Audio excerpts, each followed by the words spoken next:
Hello and welcome to Budget with Brian, and today I'm going to talk to you about labelling up consumer units. Now, you'll probably be very familiar with a little Dymo machine, a bit like this one, and this is really what I've been using for, I'm going to say, nearly 10 years. This unit has travelled around the world with me, building data centres and all sorts of things. And it's been really very reliable. Takes an enormous sum of batteries. There we go. And it has some very regular tape cartridges that fit in the back. Now, I'm going to tell you what I've replaced this with, but before I do, if you haven't already hit that subscribe button and ding the bell, please go ahead and then we'll tell you when our next videos come out. So, trusty machine, this is what I've been using, but what have I replaced this with? So impressed with the electricians that came and did the install for me here. They showed me their Brother printer, and wow, what a beast this machine is. This is the Brother E550W, and I bought this one on eBay. I got it for an absolute bargain, brand new, in its box, obviously. £100. Can't argue with that. But it's taken some learning to get there. So the next little clip that I'm showing you here is the app that I used that comes free with the printer itself. And I've had to learn how to create consumer unit labels. It's quite an odd process in the way that it's described. There's also a Windows app which I did try to see if I could get a little bit more finesse out of it, but ultimately this is the label that I've ended up with. I prefer the app for producing what are quite simple labels in the end. It connects via Wi-Fi. And this particular one is connected to the Wi-Fi that we have here in the building. And that means that anybody with the app installed can go ahead and start printing to it, which is fantastic.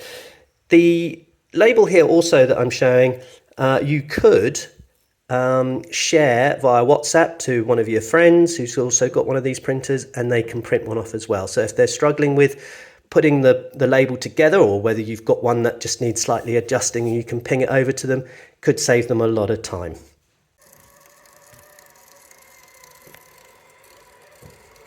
So there it is, coming out the top. The box is quite interesting because it actually has got this cutout, so you can leave it all in the box and it comes out the side, which is really quite a nice way of doing that. I guess if you were on site and you had plenty of people making labels up for things, this is a nice way of having a printer station. So there we go. Oh, turn it up the right way around. So there we go. I've printed my label out, which looks really nice. What I like to do is have the circuit numbers as well, because once you open up the consumer unit and you want to have a look, you want to know what those circuit numbers are. I've actually stuck one inside the unit as well, because again, once you take the cover off, where's your labeling gone? It's not there anymore, so there's one inside as well. And there we are. So now you're going to watch me stick it on really badly. Let's see if we can line it up. There we go. I didn't have enough hands, so I'm just going to have done it this way. But there we go. Absolutely bang on. Very, very happy with this labeling. This is the best way that I've seen to do it yet. It's and this tape is not like the Dymo tape that I've had in my other machines, and that's it could be because I'm buying off brand or whatever, but this Brother tape is tough, and the glue doesn't seem to suffer from heat differences and curl up and do those sorts of things. This is a lot better. Going back to the machine itself,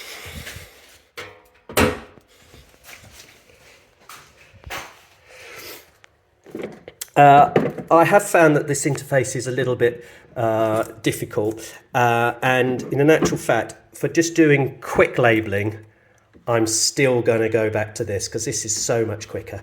Unfortunately, this machine itself can slow you up a little bit with its animations that it puts on. So like, for example, when you turn it on, it says Dymo, and then it makes you wait. And then when you want to clear off, it's actually quicker to delete those 4 letters there rather than press clear and have it go through its yawn-worthy animation. But you know, for longer ones, you just have to do that. So still learning this. Like to see that there's going to be more videos on this one yet to come. I've ordered the heat shrink tubes and a couple of the other tape types. I've bought those from AliExpress. They're not originals, so we're going to test to see whether those are any good.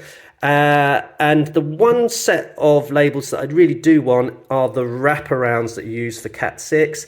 For whatever reason, those are 15, 16, 18, 20 quid a tape. I have no idea why those are so much more expensive, and seemingly there doesn't seem to be a off-brand version of that's economical to buy from an AliExpress, from an eBay. Anyway, thanks again for watching Budget with Brian, and don't forget to subscribe.